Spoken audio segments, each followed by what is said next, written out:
Perfecto, estamos en vivo, podemos dar inicio.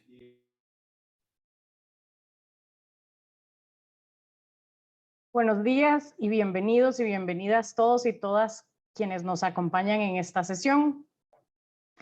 De parte del Instituto Centroamericano de Administración Pública, el ICAP, que es un organismo internacional regional del Sistema de la Integración Centroamericana SICA, el Servicio Alemán de Intercambio Académico DAD, la Autoridad Nacional de Transparencia y Acceso a la Información de la República de Panamá, ANTAI, la Facultad de Ciencias Jurídicas, Humanidades y Relaciones Internacionales de la Universidad Americana UAM, les damos la bienvenida a este webinar ICAP, la incursión de actores no estatales en el policy making. De parte del señor Osvaldo de la Guardia Boy, director del ICAP, les saludamos afectuosamente y agradecemos por participar en este espacio, que forma parte de un esfuerzo institucional por difundir y expandir el conocimiento generado por nuestros estudiantes. Este webinar sirve como punto de partida para la red Alumni ICAP. Por eso, antes de iniciar con el panel, comparto la palabra con nuestra compañera Sandra Chang, de la Coordinación de Investigación y Extensión del ICAP, quien explicará brevemente esta iniciativa. Buenos días, doña Sandra. Buenos días, muchas gracias, María José. Buenos días, un gusto saludarlos a todos y todas. Mi nombre es Sandra Chang, asistente de la Coordinación de Investigación y Extensión del ICAP. Antes de iniciar el webinar, quiero comentarles que desde el ICAP estamos construyendo una red de tejidos dentro y fuera de la región centroamericana que permita el intercambio de buenas prácticas, la gestión del conocimiento y proliferación de iniciativas que transformen la región. Este es el primer webinar enmarcado en la red Alumni, un espacio de encuentro pensado y diseñado para graduados y graduadas, docentes e investigadores y comunidad ICAP. Este tipo de iniciativas les permitirán estar conectados por el mundo, a la vanguardia en sus campos de acción y capitalizar contactos, además de pertenecer a una red de expertos centroamericanos con sello ICAP. Si aún no está inscrito, le invito a formar parte de esta red y seguir nuestras redes sociales donde podrán encontrar mayor información. Muchas gracias. Muchas gracias, doña Sandra, por esta invitación. Les recuerdo seguirnos en nuestras redes sociales para que tengan mayor información sobre la red Alumni y que empiecen a participar de estos espacios. Ahora, para dar inicio con el panel, presento a la señora Elsa Fernández Aguilar, panameña, directora general de la Autoridad Nacional de Transparencia y Acceso a la Información, ANTAI, y docente del Departamento de Derecho Privado en la Facultad de Derecho y Ciencias Políticas y en la Facultad de Administración y Empresas y Contabilidad FAECO, donde ha impartido clases de Derecho Comercial, Fiscal y Tributario, Derecho de la Competencia, Derecho Civil, entre otros. La doctora Fernández es licenciada en Ciencias Políticas en Derecho y Ciencias Políticas, con especialización en mediación, docencia superior, y posee una maestría en Derecho Privado, entre otros cursos nacionales e internacionales, y actualmente es doctoranda en Gestión Pública y Ciencias Empresariales del Instituto Centroamericano de Administración Pública, ICAP. Cuenta con 17 años de experiencia profesional en el sector público. Buenos días, doña Elsa. A partir de este momento le cedo la palabra. Muy buenos días a todos y a todas, muy contentas de estar en este espacio, en este evento que hoy analizaremos ante todo una investigación realizada por el señor Mario Cruz titulada Políticas Públicas, Actores y Decisiones. Un estudio de casos sobre la participación de agentes internacionales y actores no estatales en el policy making, una aproximación a las nuevas tendencias globales sobre la gobernanza y cómo los gobiernos, a través de los diversos instrumentos de política pública, promueven la participación de actores no estatales en la construcción de políticas públicas. Tengo el honor de presentar a nuestro primer panelista. Él es nuestro primer expositor, es el señor Mario Alberto Cruz, de la República de Nicaragua. Y quiero conversarles un poquito para que conozcamos más de él. Es licenciado en Relaciones Internacionales, posee un MBA con especialización en Economía y Finanzas en Cádiz, España, y es máster en Gestión del Conocimiento e Investigación de Políticas Públicas del ICA. Becado por el DAC, se ha desempeñado como catedrático en varias universidades de Nicaragua en el área económica y política, además de ser analista, investigador y consultor en temas económicos y políticos. Ha publicado algunos trabajos de investigación y análisis para diversos medios escritos, tanto a nivel nacional como internacional. Con todo el honor presento para ustedes al señor Mario Alberto Cruz. Bienvenido. Sí, muchas gracias, Magíster Fernández. Antes de iniciar la presentación, me gustaría compartir las diapositivas, compartir pantalla con ustedes, por lo cual en este momento que se las comparta, a mí me gustaría que ustedes me confirmaran que pueden ver la pantalla, la presentación. Correcto. La tengo en este momento en pantalla compartida completa. ¿Ustedes la pueden observar? Sí, señor, correcto. Sí. Ok, excelente. Entonces, muy bien. Bueno, nuevamente, muchas gracias, Magíster Fernández, por la introducción en el tema. Antes de iniciar mi presentación, y de la cual espero que al final podamos discurrir, ¿no?, en un ameno y provechoso conversatorio entre todos los presentes a este evento, yo quisiera empezar dando las gracias a las instituciones que han permitido llevar a cabo este encuentro. Quisiera agradecer al Servicio de Intercambio Académico Alemán, organización de la cual soy actualmente becario para el Programa Regional Centroamericano y del Caribe. Agradecer al Sistema de Integración Centroamericana SICA en conmemoración de sus 30 años y a su brazo académico, el Instituto Centroamericano de Administración Pública, ICAP, por la invitación extendida a realizar esta ponencia, y también a la Universidad Americana UAM de Nicaragua por el apoyo brindado a este evento. De igual manera, extiendo mis fraternos saludos al panel que nos acompaña esta mañana desde la República de Panamá, la Magíster Elsa Fernández, moderadora y guía de este evento, al doctor Eric Mengíbar de la hermana República de El Salvador, que nos acompaña en calidad de comentarista, al igual que el doctor Jonathan Ordóñez acá en Nicaragua, que también forma parte, diría yo, de esta alineación de lujo, ¿no? Un gusto enorme el que me acompañen. Sin duda alguna, muy complacido de poder compartir esta mañana con la comunidad académica y científica centroamericana, y también, claro está, de otros países que se están uniendo a la actividad. Pero sin duda alguna a mí me es imperativo mencionar algo, ¿no? Lo encantado que me siento esta mañana de compartir, sobre todo con la comunidad estudiantil que pues se ha unido a la actividad, y de la cual me honra sobremanera el que se tomen su tiempo para seguirnos, ¿no?, retroalimentando del conocimiento en ese camino de la construcción en el proceso de su enseñanza-aprendizaje. Quisiera comenzar haciendo alusión a algunos puntos que yo considero importantes de dilucidar de previo antes de adentrarnos en lo que diríamos voy a tocar sobre temas transversales, ¿no?, que quiero compartir con ustedes.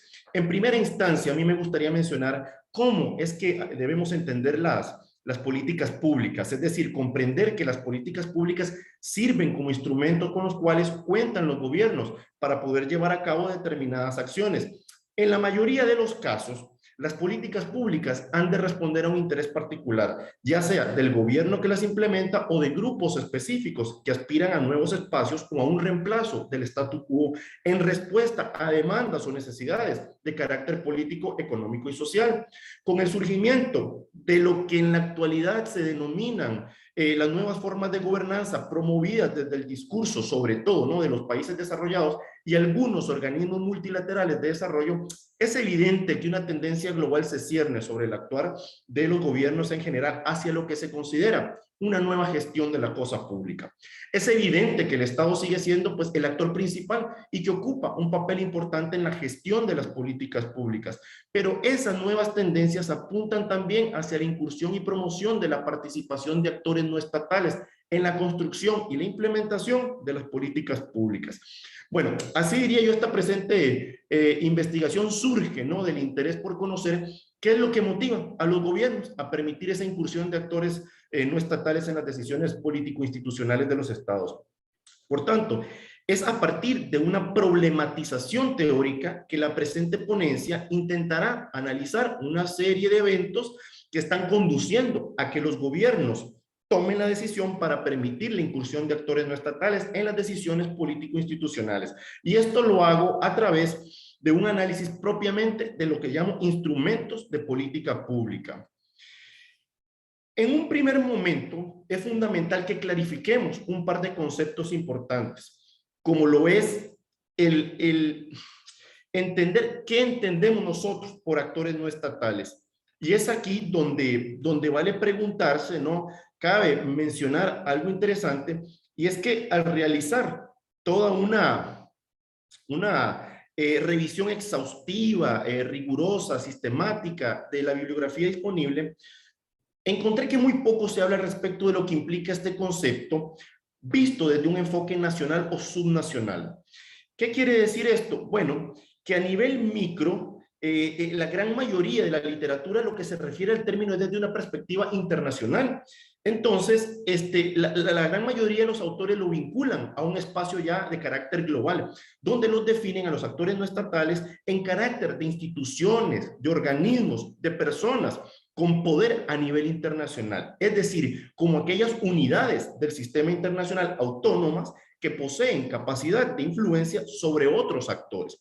En lo personal, yo me he atrevido a hacer una clasificación a nivel micro para entender el concepto a nivel de Estado nacional o subnacional, donde identifico a los actores no estatales como aquellos grupos, organismos e individuos que no están afiliados al gobierno, que no actúan en función de ninguna dirección de gobierno y que además no tienen recursos o financiamiento del mismo para llevar a cabo sus acciones, pero que persiguen intereses particulares y demandan gestiones concretas, ya sea para alcanzar algo que no existía o para realizar modificaciones en el statu quo imperante. Una nueva tendencia se presenta en las administraciones públicas y precisamente es la creciente incorporación de estos actores no estatales en los procesos de políticas públicas, con el objetivo de incrementar la eficiencia, reducir costos, limitar, ¿por qué no?, el poder del Estado, afirmarán algunos expertos en el tema. Pero desde otra perspectiva, puede responder esa tendencia a la consecución de objetivos de carácter político por parte de los gobiernos o la poca capacidad de estos para satisfacer las demandas sociales. Además, al incorporar estos nuevos actores, pueden legitimar los gobiernos su gestión a través de la descentralización y la promoción de la participación ciudadana.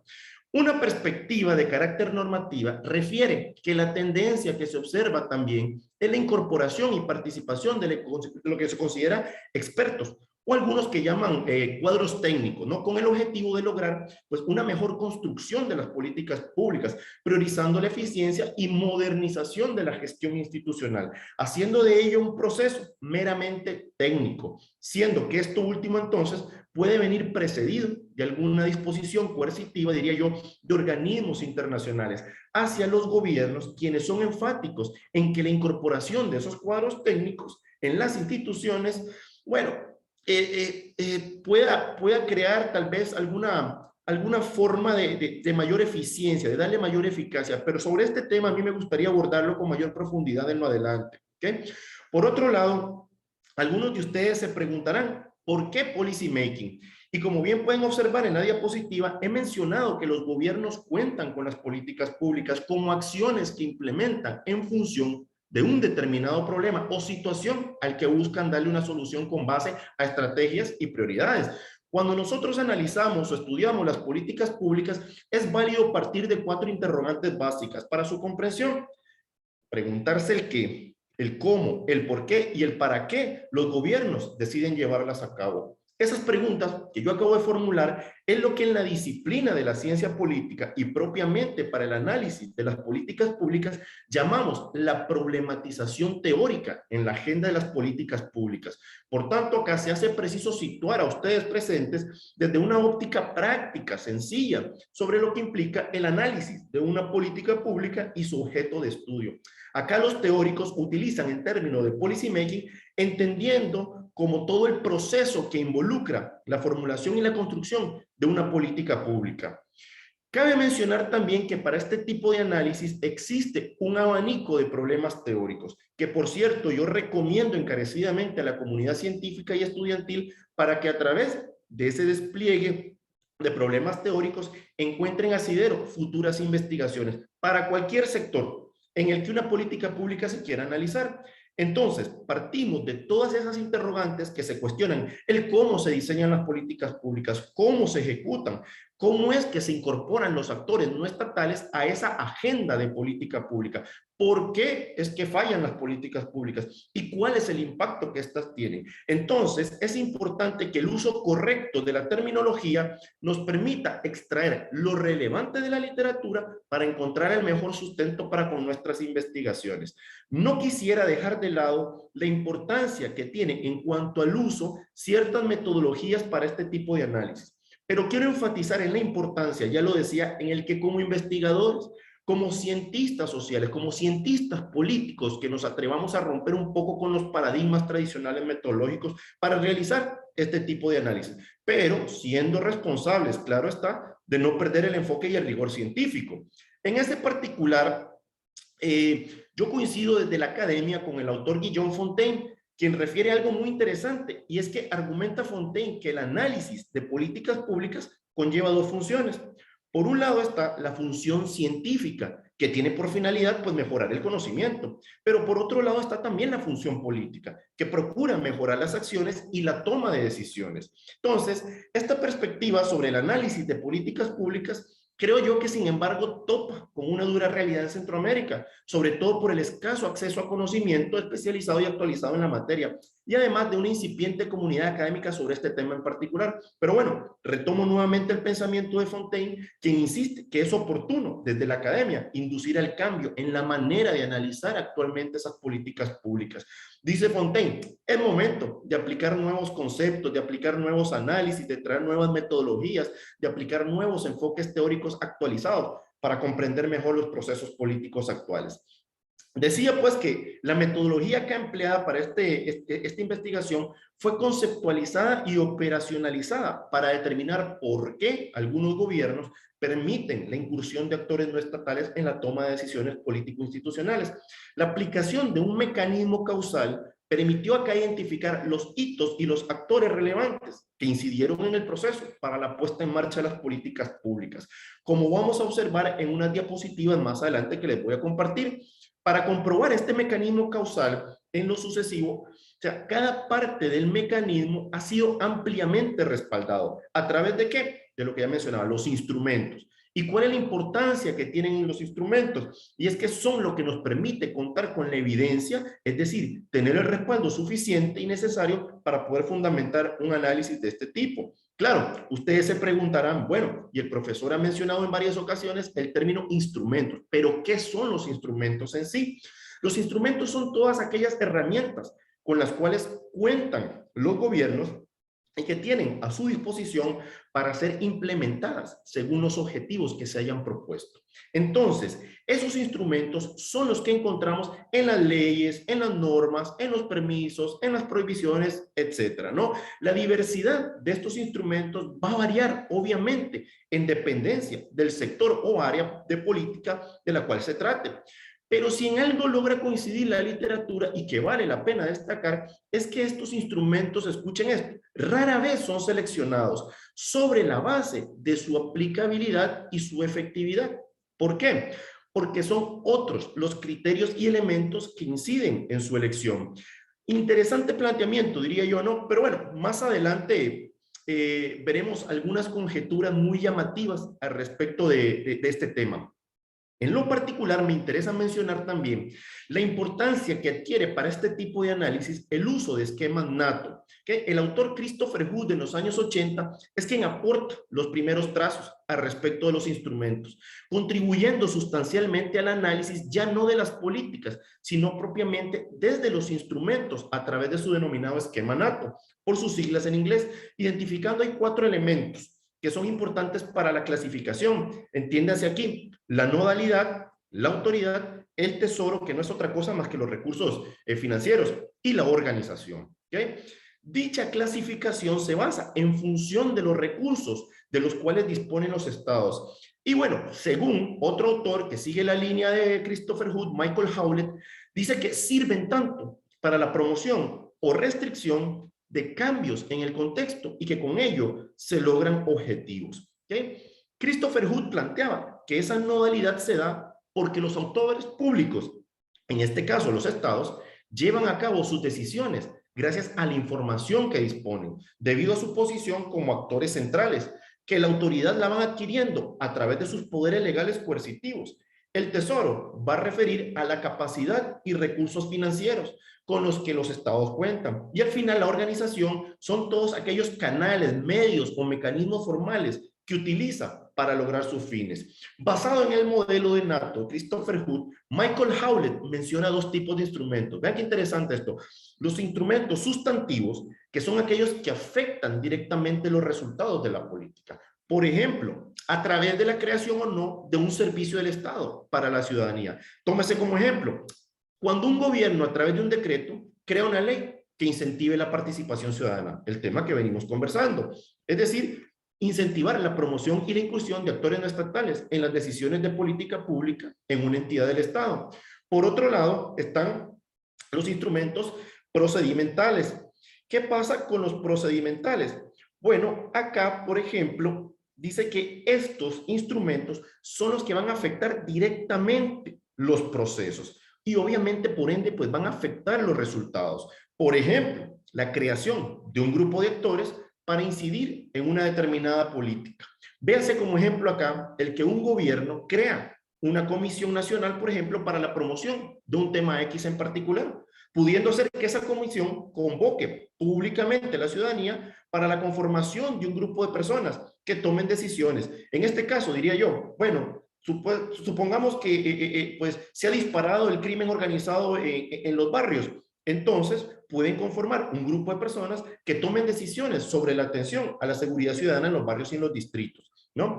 Michael Howlett advertía algo importante, y es que los instrumentos de carácter procedimental, es decir, de estos últimos que acabo de mencionar, son los que dan muestra de un especial interés por parte de los gobiernos, ya que ellos, es decir, estos instrumentos son los que hacen maleable la política pública y a partir de ahí servir para lograr intereses o para descartarlos.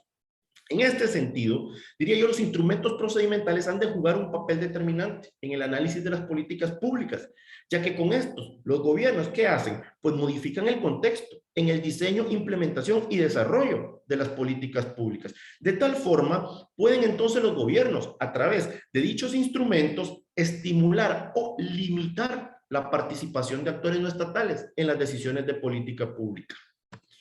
Es así que al analizar las políticas públicas a través de los instrumentos, tres premisas básicas surgen al respecto de ello, lo que sugiere, en mi caso, que la participación exógena de estos actores no estatales en la formulación de las políticas públicas puede venir precedida en primera instancia, como lo ven ustedes en la diapositiva, porque los gobiernos van a permitir la incursión de actores no estatales debido a la presión que ejercen agentes internacionales, sean estos entendidos como organismos multilaterales de desarrollo o gobiernos de países desarrollados. La segunda es que los gobiernos han de permitir dicha participación para asegurarse objetivos estratégicos de carácter político. Y por último, que existe poca capacidad de parte de los gobiernos para brindar respuestas a demandas sociales. Ahora, ¿cómo es que esas premisas logran encontrar la validez con respecto a la problematización en la agenda de políticas públicas? Y es aquí donde la teoría se convierte en la mejor aliada de esa agenda, que logra dilucidar a la luz del interrogante sobre el por qué los gobiernos en la actualidad promocionan la participación e incursión de actores no estatales en el policy making. Es donde entonces me gustaría revisar en el contexto internacional las tendencias que se presentan y los elementos que entran en el juego. ¿Okay? Se concibe, y me atrevería a decir de manera general y consensuada entre amplios autores, que la participación ciudadana es una manera en que la sociedad participa, controla y modera el poder que se otorga a la representación política, fortaleciendo la vida democrática de dicha sociedad. Se dice también actualmente que la participación ciudadana ya no puede ser concebida ni limitada exclusivamente a procesos electorales como se pensaba tradicionalmente. Desde esta visión, las políticas públicas construidas con la participación de la ciudadanía, entonces fortalecen y promueven la gobernabilidad. Bueno, la gran pregunta aquí es, ¿pero cómo hacer para que lo anterior sea efectivo? Se dice que para que la participación ciudadana sea efectiva y se logre incidir en la construcción de las políticas públicas, es requisito institucionalizar mecanismos, institucionalizar procesos y además institucionalizar los organismos a través de normas legales o lo que llamamos sistemas de reglas. Y ojo con eso que acabo de mencionar. ¿Por qué digo esto? Bueno, en el caso concreto, a mí me gustaría mencionar a la Organización para la Cooperación y el Desarrollo Económico, la OCDE, ¿no? Quien como organismo multilateral de desarrollo sostiene algo muy interesante. Fomentar la participación ciudadana, fomentar que los gobiernos se beneficien de esto, va a hacer que logren mayor eficacia y efectividad en sus políticas públicas.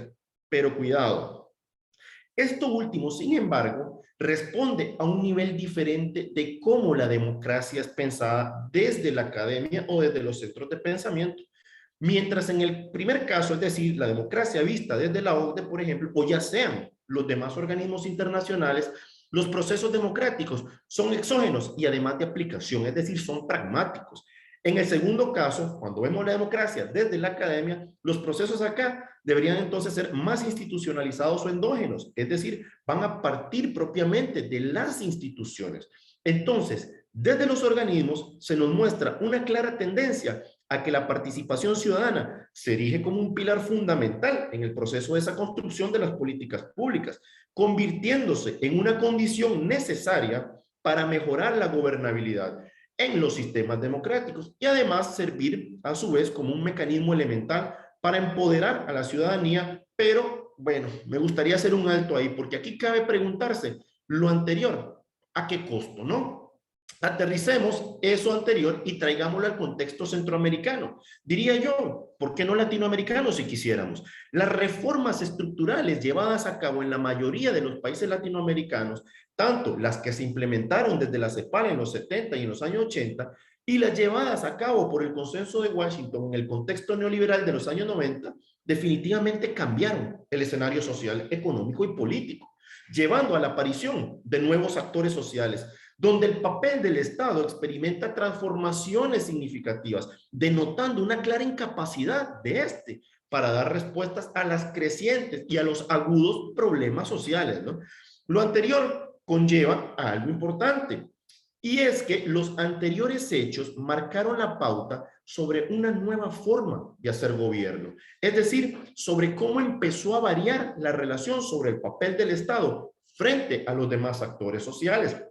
Y el discurso tradicional afirma que se producen unas relaciones hacia un mayor nivel de involucramiento y de colaboración entre las instituciones gubernamentales y los actores no estatales en las políticas públicas. Yo discrepo de eso, por el hecho de que podría partir muy someramente de algo.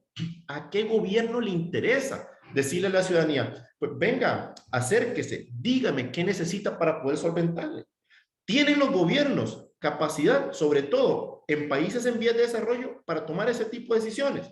Bueno, como pregunta, yo la dejo para que al final podamos discutir al respecto de ello, ¿no? Con respecto al enfoque neoinstitucional para analizar instrumentos de política pública, el neoinstitucionalismo se entiende como una teoría enfocada al estudio de las instituciones, que prioriza la importancia, por ejemplo, de los marcos normativos, dígase leyes, convenios, normas. Esto significa que son las instituciones quienes ponen las reglas del juego político en las relaciones sociales y cómo éstas han de afectar el devenir social. Y la pregunta es, ¿cuál es la importancia de este enfoque? Bueno, es que a partir de ese marco legal es de donde provienen los instrumentos que se utilizan adrede y estratégicamente para la consecución de objetivos, sobre todo desde la parte política, ¿no?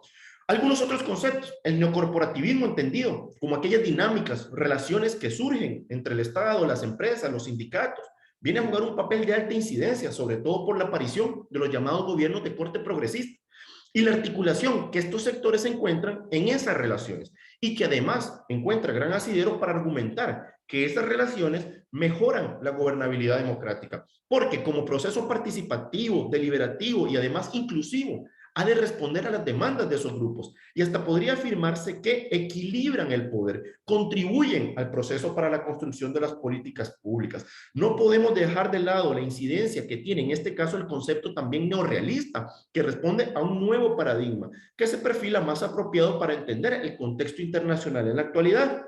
siempre manteniendo amplias pinceladas a través de la llamada Realpolitik, pero que entiende que la estructura del sistema internacional presenta mecanismos de cambio y hay que adaptarse a esa evolución en el sistema. Esto también me lleva a reflexionar sobre cómo nuevas organizaciones e iniciativas en el contexto global surgen y traen consigo la aparición de esas nuevas formas de interrelación en el sistema internacional. Vamos al caso, por ejemplo, la Alianza para Gobierno Abierto es una iniciativa multilateral que surge en el año 2011, contando con la participación de varios países, en donde los gobiernos de esos países participantes deciden poner en marcha políticas de acercamiento directo de sus instituciones para con la ciudadanía, teniendo como pilares fundamentales la transparencia, el acceso a datos e información de gobierno, la rendición de cuentas, la promoción de la participación ciudadana en la agenda pública.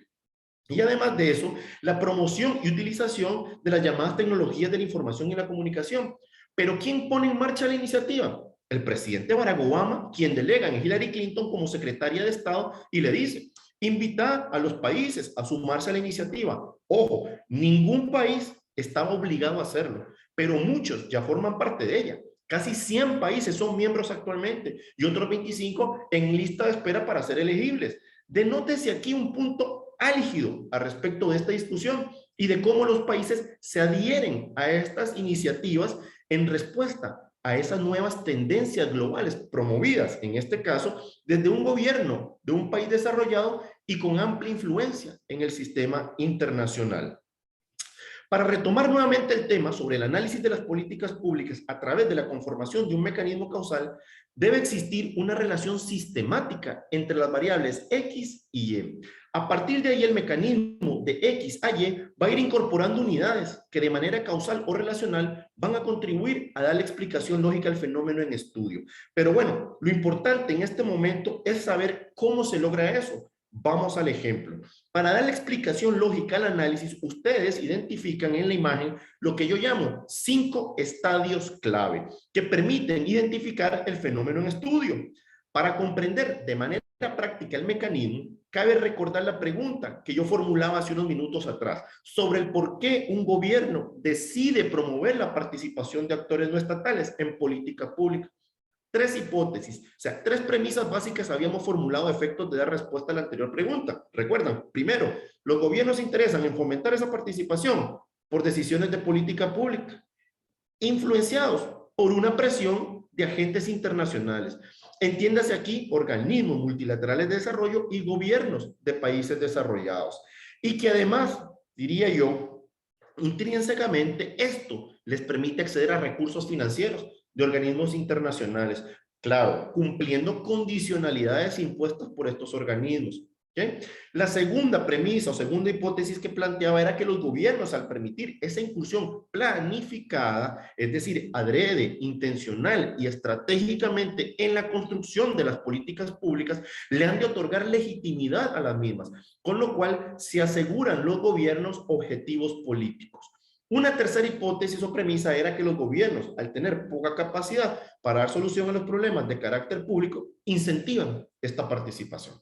Entiéndase en esta etapa cómo se explica la secuencia lógica de eventos que conllevaron a que se diera la variable Y para que el gobierno permitiese esa incorporación intencional y estratégica de actores no estatales en la toma de decisiones de política pública, a partir de lo que se considera la variable X, representada, como lo ven ustedes ahí, por la presión que ejercen agentes internacionales para que los gobiernos se ajusten a esas nuevas tendencias globales al respecto de la gobernanza. 3 sujetos se identifican y se sustantivan en el mecanismo, como pueden observar.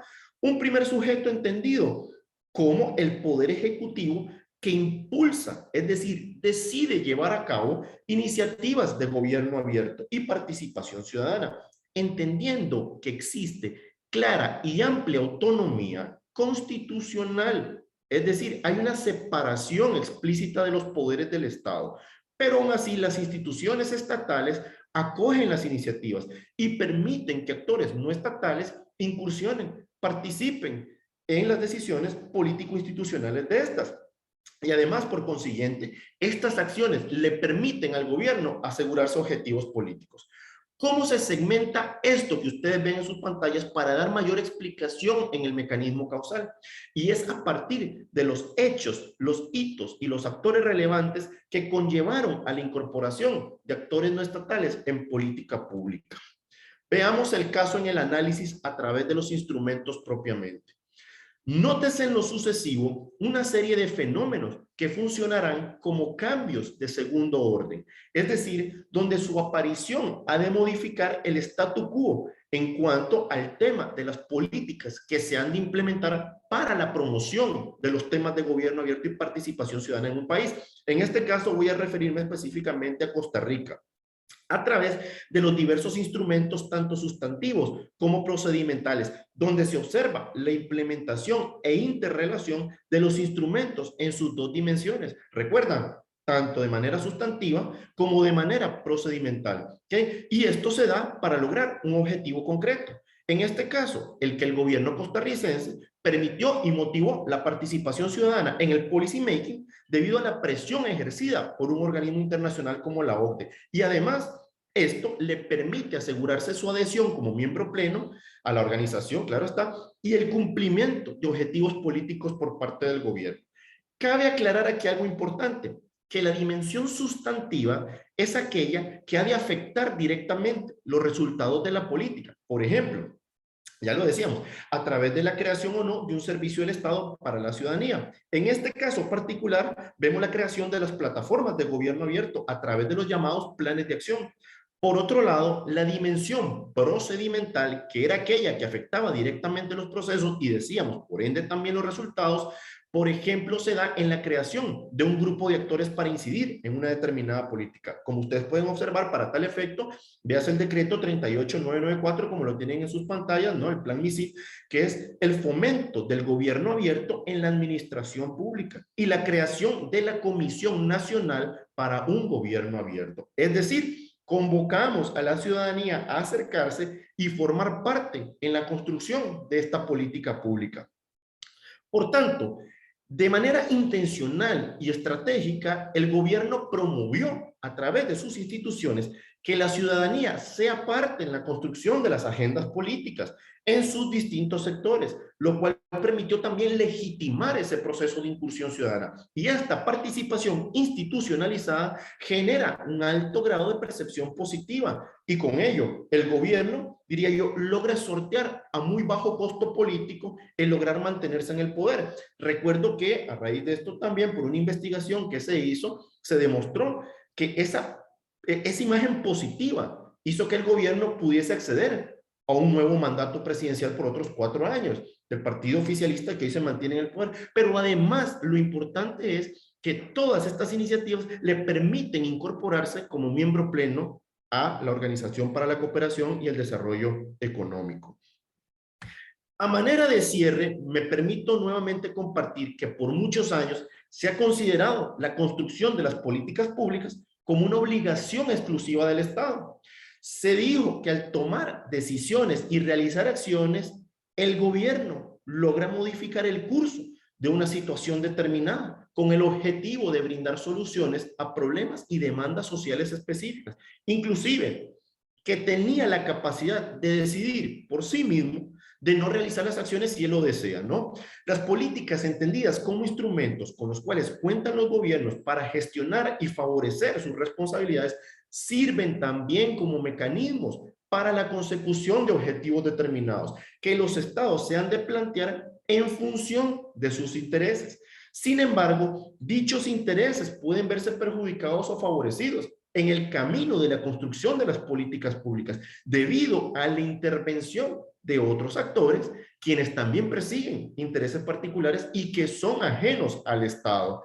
La tendencia creciente hacia nuevas formas de gobernanza y el apoyo que éstas se encuentran en la doctrina neoinstitucional traen consigo una agenda de compromisos que pone de manifiesto la importancia de la inclusión de actores no estatales tanto en la construcción como en la ejecución de las políticas públicas, como de su participación en las decisiones, ya lo he dicho, político-institucionales. Pero cabe preguntarse aquí a qué costo los estados están en disposición de asumir el ceder espacios para que actores externos se inmiscuyan en asuntos propios del mismo, entendiendo pues la limitada capacidad y los pocos recursos con que cuentan los gobiernos pues para llevar a cabo sus objetivos. Muchos organismos multilaterales de desarrollo y gobiernos de países desarrollados son enfáticos al afirmar la importancia que poseen indicadores como la transparencia, la gobernabilidad y la rendición de cuentas para el fortalecimiento de la democracia a nivel global. Aducen además mecanismos como la participación ciudadana, el gobierno abierto, promueven una mayor eficacia de las políticas públicas, ya que acercan a las instituciones a una mayor comprensión de la realidad social y le permite además a los ciudadanos adquirir un mayor sentido de confianza sobre la gestión pública. Diría yo, una gestión que en los últimos años adolece producto de la falta de legitimidad y de credibilidad con respecto a su deber ser. De manera intencional y estratégica, un gobierno puede promover a través de sus instituciones que la ciudadanía sea parte en la construcción de las agendas políticas en sus distintos sectores, lo cual entonces esto les permite legitimar ese proceso de incursión ciudadana. Y esta participación institucionalizada genera un alto grado de percepción positiva y con ello los gobiernos logran sortear a bajo costo político el lograr mantener ese sistema político. Expresado lo anterior, no me queda más que agradecerle a todos los presentes por el tiempo compartido y cedo la palabra a la moderadora Fernández para continuar con lo previsto en esta actividad. Muchísimas gracias a todas y todos por su gentil atención. Muchas gracias a usted ante todo, doctor Mario Cruz, ¿no? Por esta interesante explicación que nos hace de la investigación que usted desarrolló, que definitivamente el tema de las políticas públicas, los actores y decisiones y la participación de los agentes internacionales y actores estatales en el policy making es muy importante, y más en estos tiempos como usted está señalando, ¿no? Precisamente por las garantías que brinda en el tema de transparencia, de rendición de cuentas, de la gobernabilidad y la gobernanza que es tan necesaria. Queremos, bueno, continuar una vez que nos han hecho esta exposición. Definitivamente es importante señalar, y me gustaría compartirles a quienes nos escuchan vía Zoom o vía Facebook, que tendrán la oportunidad de hacer las preguntas que tengan a bien a nuestro expositor vía Zoom a través del chat, que saben que es una manera, ¿no? Que de forma inmediata vamos a poder conocer cuáles son sus inquietudes y posteriormente ser contestadas por el expositor o también por los comentaristas, o de igual manera pueden hacerlo por Facebook Live, donde estamos también transmitiendo. Gracias, como saben, a este webinar se está dando gracias definitivamente al apoyo del Instituto Centroamericano de Administración Pública, del ICAP. De igual manera, gracias al DAF, que es el Servicio Alemán de Intercambio Académico, a la ANTAI, la Autoridad Nacional de Transparencia y Acceso a la Información, y a la UAM, mediante la Facultad de Ciencias Jurídicas, Humanidades y Relaciones Internacionales. Entonces, es importante. Vamos ahora a continuar con el evento y ahora vamos a tener a dos comentaristas que harán alusión entonces al tema de este webinar. En primera instancia, permítanme presentarlo, me siento muy honrada, el señor Eric Menjivar de la República del Salvador. Quiero comentarles que el doctor es economista en el ámbito de la cooperación internacional y empresarial, profesional en las áreas de entorno micro y macroeconómico, crecimiento económico, desarrollo económico y social, gestión pública y empresarial, institucionalidad y responsabilidad social empresarial. Cabe destacar su formación académica en ciencias económicas, es doctor en gestión pública, ciencias empresariales y relaciones económicas internacionales, posgrado en macroeconomía y administración de empresas, licenciatura en economía, efectuados en Costa Rica, en Chile y en España. Bueno, con ustedes, nuestro primer comentarista. Doctor, le cedemos la palabra para que usted tenga bien señalarnos sus comentarios. Muchísimas gracias, doña Elsa Fernández. En primer lugar, vaya mi sincera felicitación al Instituto Centroamericano de Administración Pública, ICAP, por la construcción de espacios en los cuales se promueve el análisis, la reflexión y la fundamentación en torno a tópicos relevantes de la región. En este marco, sin lugar a dudas, el fomento del pensamiento icapiano. De manera paralela, mi felicitación sincera al profesor Mario Cruz por el estudio que nos presenta y que tengo el agrado de comentar. En este marco, mi intervención gira respecto a dos momentos articulados transversalmente. En primer lugar, quisiera destacar y hacer una reflexión sobre aspectos puntuales del estudio. Quiero destacar la parte metodológica en primera instancia, en donde don Mario Cruz, desde una perspectiva neoinstitucional, muestra un esfuerzo por la comprensión de los determinantes político-institucionales mediante el process training.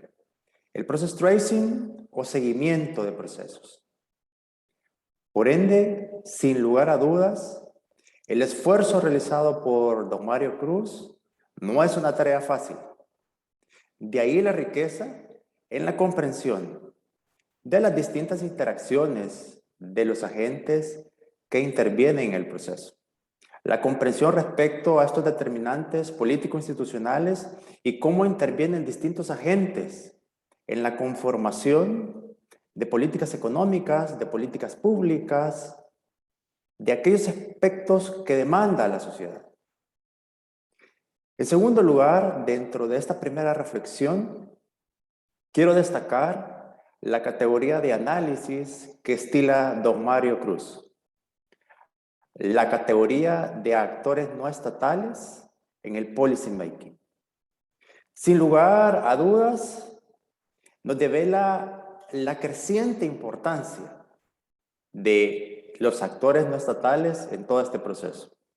Y lo hace a la luz de un diseño gubernamental en particular, el diseño de gobierno abierto.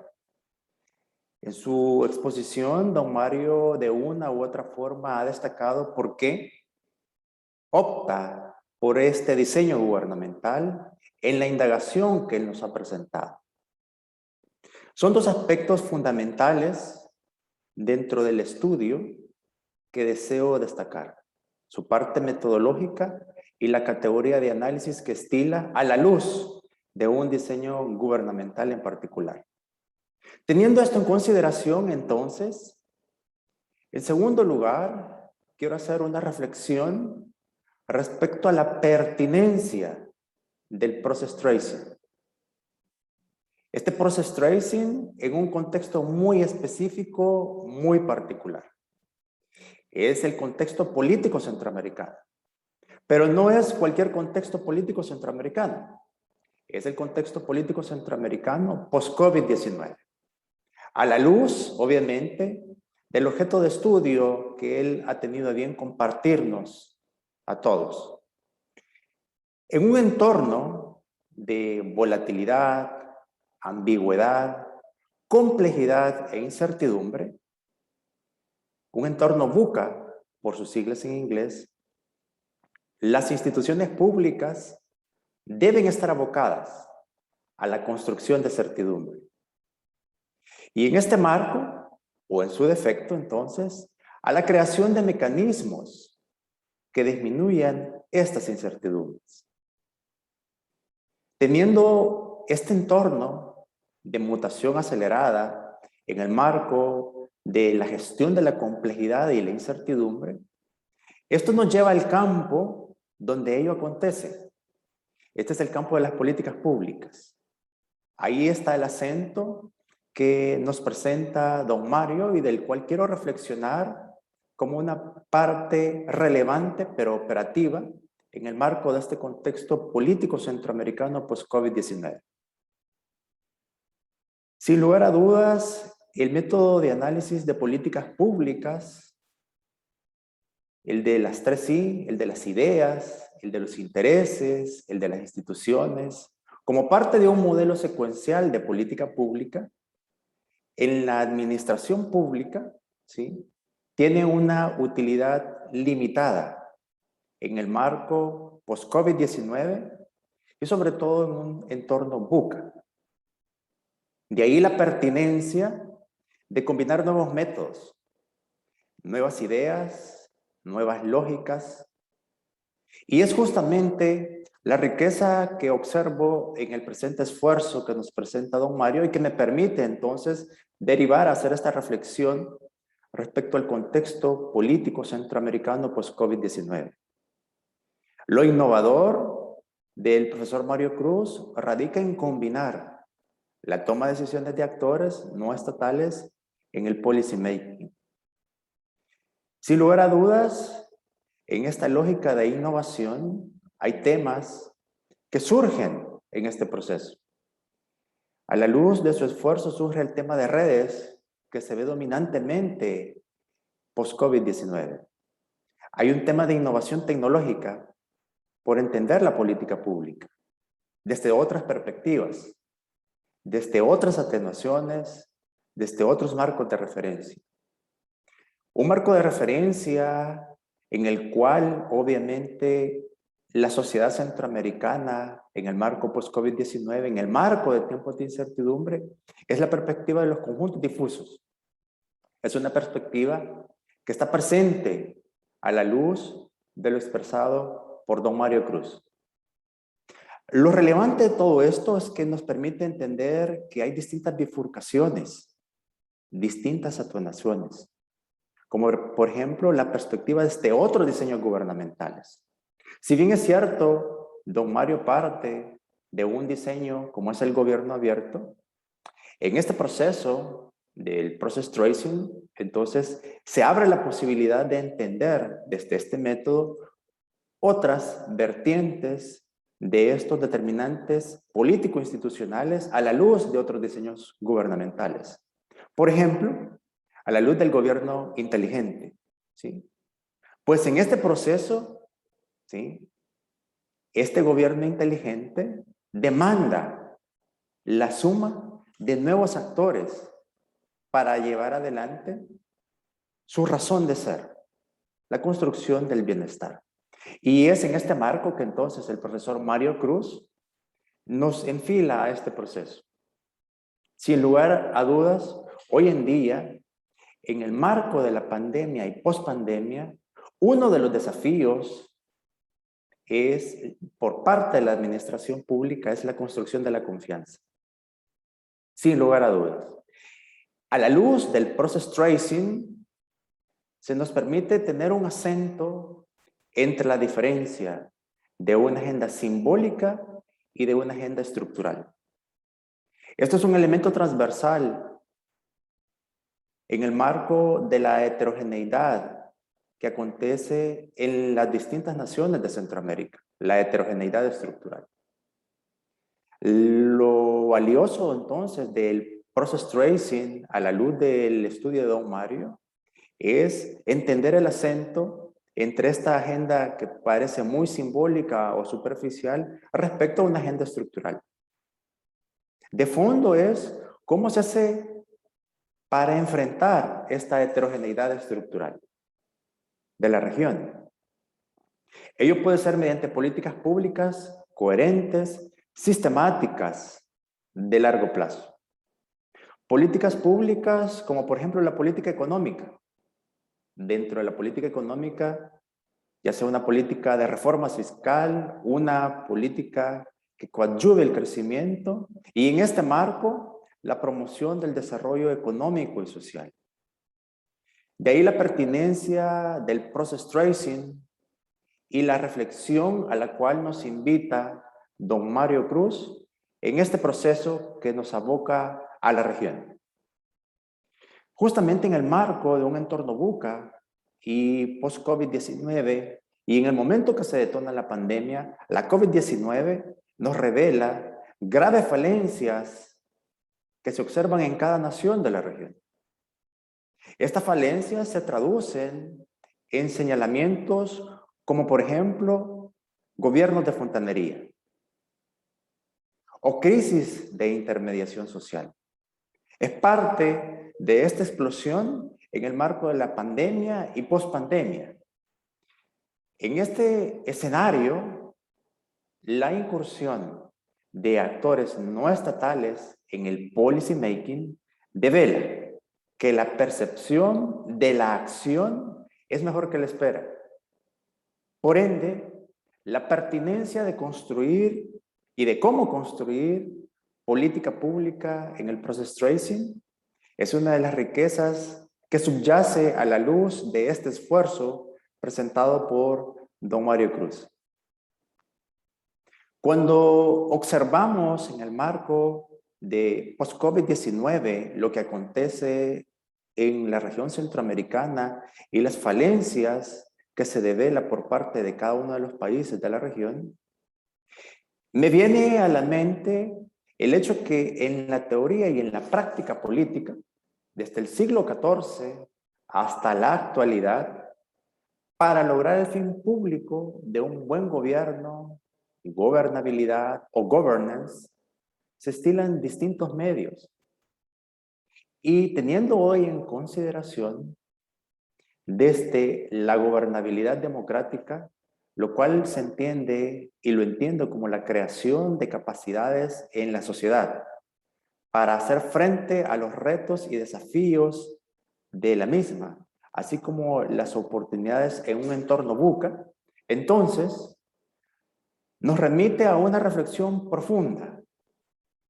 Un tema que subyace es la capacidad de gestión o la importancia del indirizzo político, no política partidaria, más bien este indirizzo político en torno a la construcción de un futuro aspiracional compartido. Este futuro aspiracional compartido es bienestar. Y sin lugar a dudas, a la luz de este gran esfuerzo realizado por don Mario Cruz, en donde el acento gira en torno al process tracing y al vínculo desde una perspectiva neoinstitucional por la comprensión de estos determinantes políticos, económicos que subyacen en este proceso, no me resta más que felicitar este valioso esfuerzo que nos presenta hoy día don Mario Cruz. Enhorabuena, enhorabuena al Instituto Centroamericano de Administración Pública por la promoción de estos esfuerzos de los cuales somos abocados y obviamente nos interesa formar parte activa para promover este pensamiento icapiano. Don Mario Cruz nos presenta en suma una reflexión sobre el process tracing, la relevancia y el acento de mirar hacia aquellos problemas de heterogeneidad estructural que subyacen en nuestra región, pero cómo entender este seguimiento del proceso, la riqueza de la irrupción de actores no estatales en el policy making.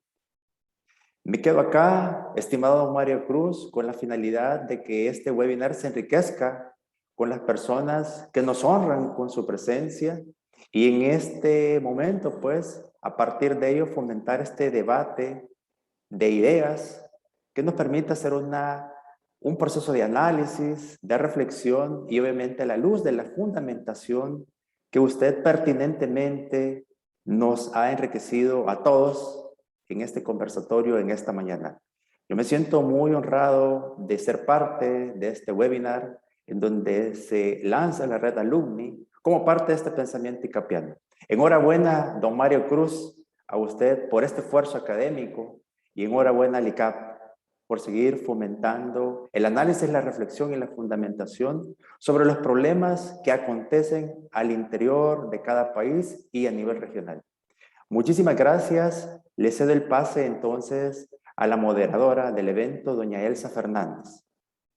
Muchas gracias, doctor Mengíbar, por su comentario con relación definitivo a la incursión de los actores no estatales en el policy making. Bueno, me queda también una gran reflexión y esa reflexión es que usted señala qué sucede ahora en pandemia, ¿no? Precisamente cómo va a ser esa participación ciudadana que tiene que ser definitivamente coordinada para la creación de una nueva gestión pública, que es lo que nos ha señalado el doctor Cruz. Y bueno, siguiendo con este interesante evento, quiero en este momento también presentar a otro comentarista que nos va a acompañar. Es el señor Jonathan Ordóñez de la República de Nicaragua. Quisiera comentarles que él es doctor en Ciencias Políticas por la Universidad de Milán, Italia. De igual manera es investigador asociado del Centro de Estudios Avanzados CEA de la Universidad Córdoba, Argentina, y es consultor por la Unión Europea en temas de comercio internacional y administración pública. Asimismo, es profesor asociado de Ciencias Políticas de Kaiser University. Así que con ustedes, el profesor Ordóñez de Nicaragua, haciendo comentarios reflexivos, ¿no? Con relación a la obra, en este caso, la investigación del doctor Cruz en materia de los actores no estatales y cómo ellos incursionan en las políticas públicas en este nuevo escenario que nos encontramos. Muchísimas gracias. Un saludo a todos y todas que nos escuchan de muchos países, Latinoamérica y el mundo. Es un honor para mí participar en este seminario organizado por el Instituto Centroamericano de Administración Pública, ICAP. Compartir este espacio con el doctor Mengíbar, con doña Elsa Fernández y por supuesto con mi colega y gran amigo Mario Cruz. Yo creo que es importante comenzar diciendo de dónde nace este pequeño conversatorio, ¿no? Como bien decía doña Elsa, Mario presentó hace poco al ICAP un trabajo de investigación y lo que pretendo hacer, por lo tanto, en los siguientes minutos es una reacción, ¿no? Comentar no solo la presentación que Mario nos hace hoy, sino a los puntos o tesis más provocadoras de tu investigación. ¿Ya? Entonces, hago la invitación de que lean esta investigación cuando se publique. Ya se está preparando, se quiere preparar una serie de publicaciones y ojalá pues que esto contribuya a un debate más amplio. Mario presenta un trabajo que es interesante discutirlo, consideraría al menos en dos niveles, ¿ya? Uno teórico y uno metodológico epistémico, que es una combinación interesante. En ambos puntos tengo algunos elementos de coincidencia y en otros puntos elementos de contraste que me gustaría compartir con ustedes. Empecemos entonces un poco con lo teórico. Mario propone, a mi parecer, tres o cuatro ideas principales. La primera es, y probablemente es la más provocadora, es que los gobiernos con democracias o democracias sólidas dependen, digamos, de fuerzas exógenas y organismos internacionales para su toma de decisiones. Esto, pues, como decía un estudio de caso de Costa Rica, que son influenciados por organismos internacionales o terceros países. Si esta premisa es cierta, ya entonces la pregunta clave a contestar es ¿para qué sirven estas democracias? Estos mecanismos de gobierno abierto, de participación ciudadana, de creación de políticas públicas, parecen ser productos de democracias maduras. Entonces lo que Mario nos dice es que esta es una aparente pincelada de democracia, pero que en la verdad hay una crisis sistémica ya en todas nuestras democracias. Yo creo, Mario, que tu trabajo pone en evidencia, en efecto, esta crisis sistémica y esto trae o nos lleva necesariamente a una paradoja que no termino de entender. Y no la entiendo no porque tu trabajo no la explique, sino porque es una de las paradojas de la democracia que la teoría todavía no resuelve. ¿Ya? El reto de las democracias no es de convertirse en esta especie de gobiernos de tubería o plomería, ¿no? Creo que decía el doctor Mengíbar, o estos gobiernos bomberos, ¿no? Que lo único que se dedican es a apagar incendios, es atender emergencias. Esto rompe con este diálogo político entre Estado y sociedad. Michael Sodaro, por ejemplo, ¿no? Politólogo de la Universidad de Princeton, evidencia, ¿no? que en las sociedades políticas, o sea, esa sociedad que sirve como intermediario entre el Estado y la ciudadanía, está en crisis. Y probablemente es por eso que se necesita ya a estos actores no estatales para transitar de gobernabilidad a gobernanza. Ya estos son términos que lamentablemente a veces se utilizan de manera intercambiable, pero que no necesariamente presentan lo mismo. Ya gobernabilidad puede ser democrática o no. Es lo que el Estado utiliza para cohesión social. La gobernanza es muchísimo más complejo. No iba a decir un poco más complejo, no, es muchísimo más complejo. Porque requiere en esencia no solo altos niveles de negociación entre el gobierno y otros actores, sino el reconocimiento ya político de que existen otros actores por parte del gobierno. Ya, entonces es un juego de soberanía compartida. Y esto nos lleva a preguntarnos, entonces, un tercer punto, ¿no? Que si deberían o no estos actores estatales participar en formación de políticas públicas. Acá, Mario, confieso, confieso, mientras leía tu trabajo, y tal vez me equivoco y lo digo tal vez de manera provocadora, ¿no? Para que este diálogo continúe. Que contesta a esta pregunta un poco de manera hostil, ya, decir, ¿cómo es posible que los gobiernos permitan? Ya, y la impresión que tengo es que es el serie debe hacer, no deberían de hacerlo porque precisamente al hacerlo creas ingobernabilidad. ¿Cómo es posible que desde un punto de vista de política pública pongamos como inputs todas esas necesidades, ya, y el output simplemente va a ser una cosa que no se puede gestionar? Ya, desde el punto de vista lógico es un argumento fuerte. Ya la inclusión esa es una de las consecuencias, ¿no? El byproduct, como dicen los anglosajones, de ese proceso de inclusión. Y aquí es la paradoja, ¿no? Paradójicamente, esta inclusión de actores no estatales es necesaria para el fortalecimiento democrático. Perdón. Y aquí retomo esta diferencia entre gobernanza y gobernabilidad, ¿no? La gobernabilidad puede ser democrática o no. Ya, o sea, es el poder que viene directamente del Estado para conseguir estabilidad y cohesión social. La gobernanza requiere más arte, ya requiere la inclusión de estos actores, ONG, sociedad civil organizada o no organizada, en la conducción política de los países. Ya es el reconocimiento entonces de que un gobierno necesita de otros actores, necesita de otros sectores para que la sociedad funcione. ¿Ya? Y es aquí entonces la paradoja que Mario muy hábilmente logra distinguir en su investigación. Aquí también, y hago propia un poco la reflexión que decía el doctor Mengíbar, ¿no? Esta diferencia entre las agendas, ¿no? Simbólica y estructural. Cuando los gobiernos pues no les interesan algunas cosas muy sensibles, maquillan, ¿ya? Y esto es el arte, ¿no? La confusión misma de estos procesos, ¿no? O sustituyen estos puntos sensibles por puntos menos sensibles, pues la literatura le dice estas agendas simbólicas. Entonces da la impresión que estos procesos democráticos crean mecanismos paradójicamente para defenderse, o sea, la democracia crea estos mecanismos para defenderse de sí misma. O sea, si no puedo crear mecanismos legítimos de consulta, legítimos de implementación de política pública, entonces creo mecanismos ficticios. Y da la impresión ya que son esos mecanismos ficticios o ese bicefalismo, ¿no? De política pública que se pone en evidencia en tu caso de estudio, pues el caso de Costa Rica y su inclusión a la OCDE, ¿no? A la Organización de Cooperación y Desarrollo Económico. Ese es desde el punto de vista teórico, ¿no? Un poco la provocación que yo recojo y comento de tu trabajo.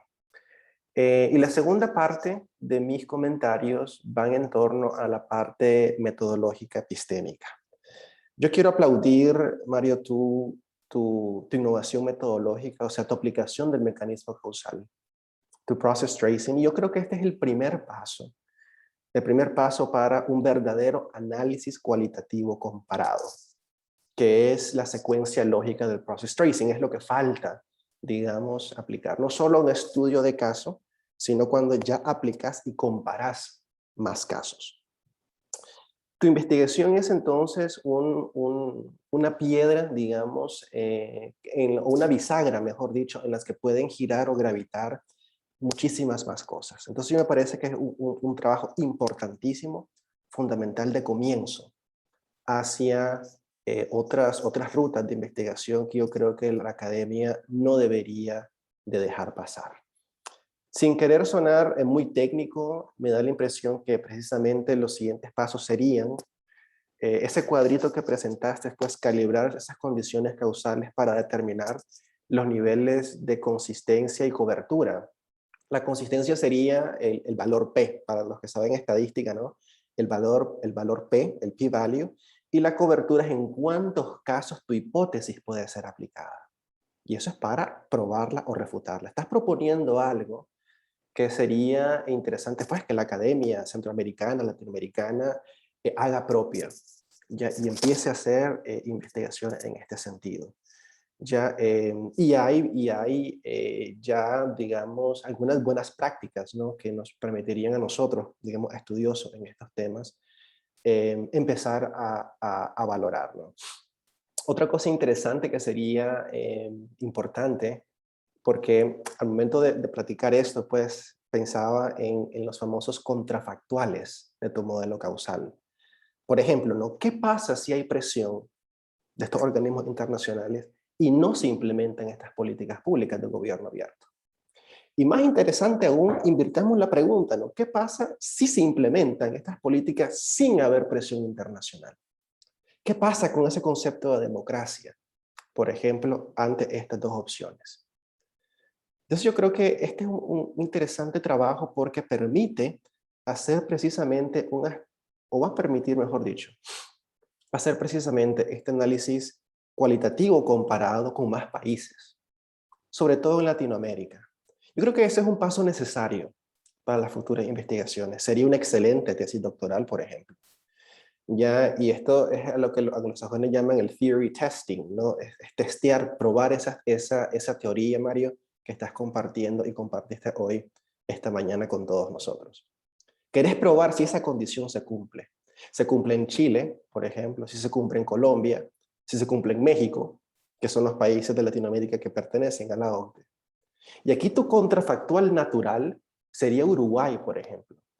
Uruguay que cumple con todos los requisitos y estándares, pero que se rehúsa a pertenecer a la OCDE. Sería interesante saber por qué. ¿Qué está pasando ya en esos sistemas democráticos? Ya en esas crisis de sociedades políticas latinoamericanas. De por qué, digamos, si tenés las mismas condiciones en los países, tenés diferentes outcomes.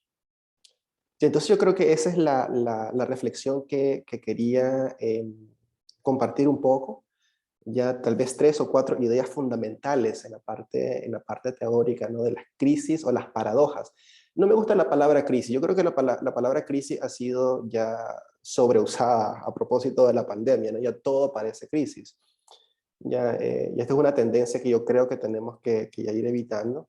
Ya, y hago la invitación de sustituir, pues, en vez de las crisis de los sistemas democráticos, ¿no? Estas paradojas que tal vez las democracias presentan. Interesante estudiarlas, ¿no? Y del punto de vista metodológico, repito, pues, o sea, el process tracing como primer paso a un verdadero análisis cualitativo comparado, yo creo que es el benchmark de tu trabajo a la región centroamericana. Quiero felicitarte, Mario, nuevamente. Es un trabajo que disfruté mucho leer. Ya, y esta cosa, pues ya la hemos comentado tras bambalinas, ¿no? Detrás del telón. Ya las cosas positivas, las cosas pendientes, las cosas que por falta de tiempo tal vez no podamos discutir, pero estoy seguro que las oportunidades se presentarán. Entonces, nada, no me queda más que felicitarte y nada, quedamos abiertos entonces al diálogo al respecto. Gracias y bueno, cedo la palabra a la mesa. Muchas gracias, doctor Ordóñez, por su reflexión, ¿no? Me quedo con lo que usted señala, ¿no? Lo referente a la democracia. Decirle que definitivamente, ¿no? La democracia es permitir la participación ciudadana, ¿no? Y que sea justamente esa ciudadanía, ese ciudadano, ciudadana, el que cree sus políticas públicas propias de las demandas sociales, ¿no? Ya que en un momento refirió el doctor Mario que definitivamente estas responden a determinados intereses en virtud, ¿no? de un gran cúmulo de personas, cada una con necesidades diversas. Y bueno, quiero en este momento pasar a hacer las preguntas que con mucho interés las personas que nos han contactado vía Zoom o vía Facebook Live nos han hecho a los distintos panelistas. Esta en primera instancia es dirigida al doctor Mario Cruz, la cual es la siguiente. ¿Cómo hacer para que exista una real y equitativa participación ciudadana y no sea aprovechada esa intervención por actores que acaparen esos espacios de participación para beneficios de pocos que puedan llevar a la lista de políticas públicas fallidas? Esa sería la primera pregunta, doctor Cruz. Sí, muchas gracias, Magíster Fernández. Bueno, primero agradecer a ambos comentaristas por sus valiosísimos aportes. En cuanto a la pregunta sobre la participación equitativa, a mí esto pues me comienza a causar bastante bulla, ¿no? En la cabeza cuando hablamos en términos de equitativo, ¿no? ¿Cómo lograr ese balance para que los diversos sectores puedan integrarse en la participación y en la construcción de esas políticas?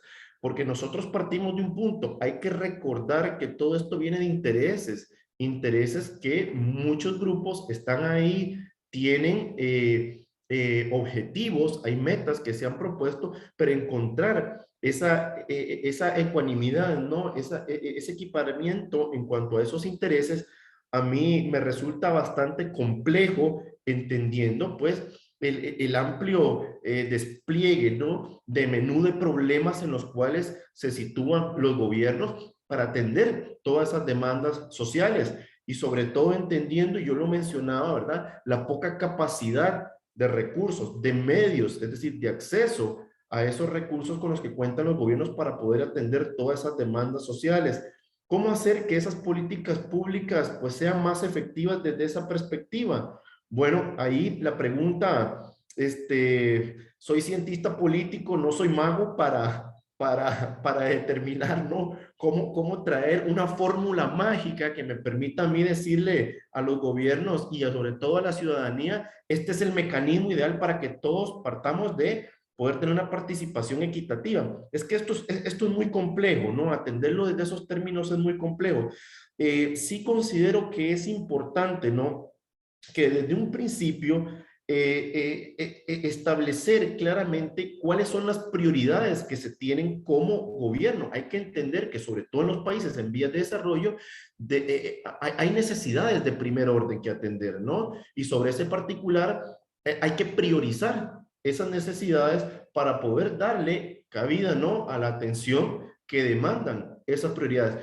Y bueno, tal vez no necesariamente, diría, tal vez si esto pueda sonar un poco grosero, no es la intención, pero el no gastar recursos innecesariamente o el duplicar esfuerzos, ¿verdad? En temas que tal vez no demandan tanta atención y tanta prioridad. Pero lograr esa participación equitativa para poder incidir de manera positiva es bastante complejo. Lo importante creo que sí es caminar en cuanto a esas demandas, cómo pueden interactuar esos grupos sociales que exigen esas demandas a los gobiernos, es decir, de manera que logren articular positivamente esos temas de prioridad en la agenda, porque definitivamente en estos países, sobre todo en los países en vías de desarrollo y en Centroamérica, ¿no? En nuestra región, hay necesidades imperativas que atender.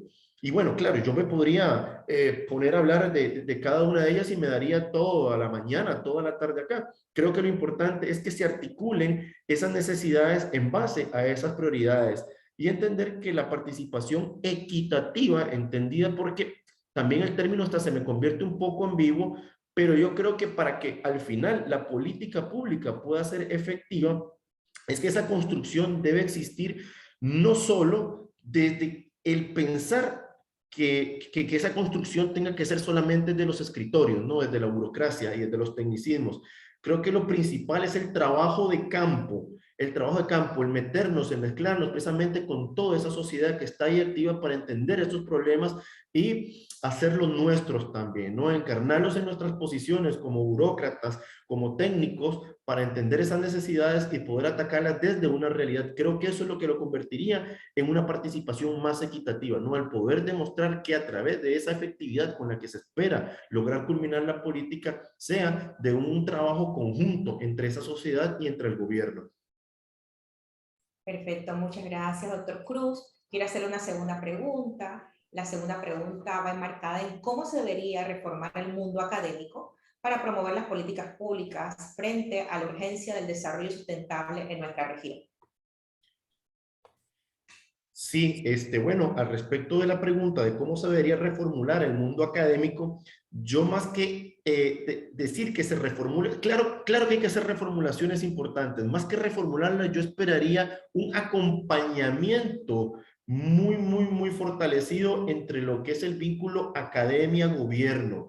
Creo que eso en nuestra región ha faltado muchísimo desde el aspecto de todo aquello positivo que la academia puede impregnarle a la gestión pública. Bien entendemos que hay una dicotomía ahí porque los asuntos del Estado son el Estado y los de la academia son los de la academia. Pero bueno, creo que esa dicotomía o ese paradigma tradicional también poco a poco irá cambiando en el sentido de que las autoridades logren entender. Por ejemplo, este trabajo, este esfuerzo académico, científico, investigativo que estamos haciendo desde la academia, desde los centros de pensamiento, es importante llevarlo a instancias de gobierno. ¿Para qué? Porque al final considero que lo más importante es que este tipo de trabajos tienen que llegar a los tomadores de decisiones. Son ellos quienes deben entender la realidad, adentrarse en todo este proceso, ¿no? De los resultados que ofrecen este tipo de investigaciones, claro, con mucha seriedad y muy apegado al rigor científico académico,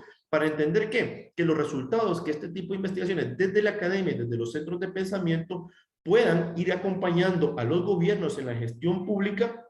Porque al final, si hablamos de que hay una urgencia en cuanto al desarrollo sustentable en nuestra región, definitivamente sí, pero acordémonos de que existe el plano social, el plano económico y el plano sobre todo ambiental, ¿no? Que es de donde parte el desarrollo sustentable. ¿Okay? No me meto en las cuestiones ambientales porque no soy ambientalista ni científico del ambiente. Me quedaría un poco más en lo económico y lo social, y es de donde ahí la academia, no aparto que desde lo ambiental no, pero la academia debe transformarse, debe acompañar con mayor ahínco, ¿no? Y los gobiernos permitir que la academia logre adentrarse, ¿no? Desde las diversas articulaciones que tiene el Estado para poder tener una incidencia positiva, sobre todo en la construcción de las políticas públicas eficaces en el marco de un desarrollo regional para Centroamérica y para cada uno de nuestros países. Muchas gracias, doctor Cruz. Continuamos con otra pregunta hacia usted.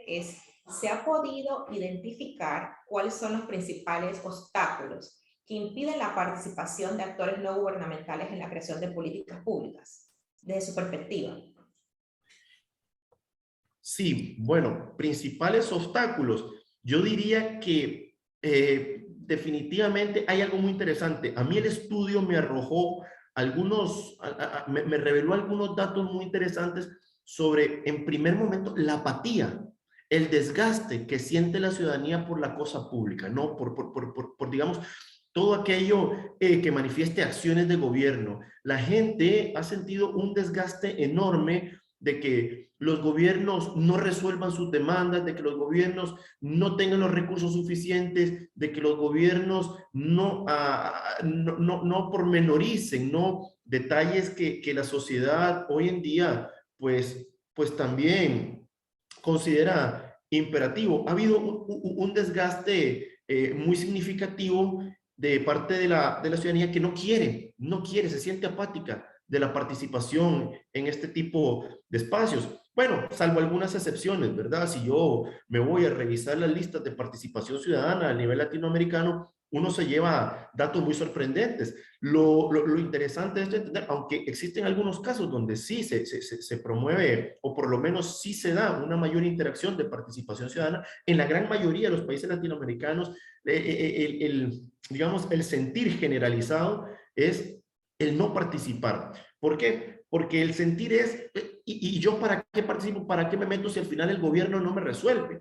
Hay algo interesantísimo, ¿no? Yo me ponía a revisar, por ejemplo, y no quiero meterme en tintes de carácter político ni nada por el estilo, pero hay que ver cómo siente la población, cómo siente el latinoamericano, cómo siente el centroamericano las respuestas que obtiene de parte de su gobierno. Y en ese particular, interesantísimo, un estudio del Latinobarómetro hace unos años, arrojaba que hay una apatía y un descontento generalizado por los sistemas democráticos. Y entonces esto a mí también me pone en un plano donde me alarma mucho, ¿verdad? Porque si entendemos que si la democracia es el sistema, pues que tiene los mayores beneficios, las mejores condiciones para buscar el desarrollo, para alcanzar, digamos, las oportunidades y este tipo de detalles, entonces aquí es importante cuando entonces al ciudadano se le pregunta y el ciudadano te contesta. Bueno, se le pregunta en una primera instancia, ¿y usted qué prefiere? ¿Que exista un gobierno autoritario, que exista un gobierno democrático? Y el ciudadano te responda que a él no le interesa lo que haya mientras tenga oportunidades.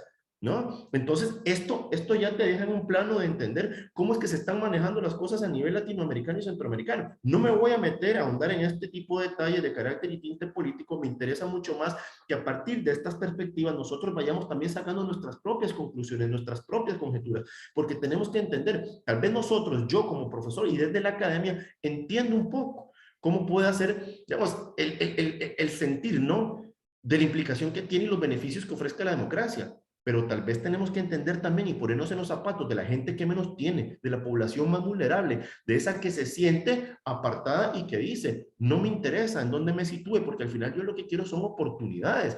Y entonces, desde ahí la construcción de las políticas públicas también tiene que venir precedida de entender que la población no siente ese deseo de inmiscuirse y de colaborar activamente, precisamente porque no ha encontrado ese, digamos, ese detonante, ¿no?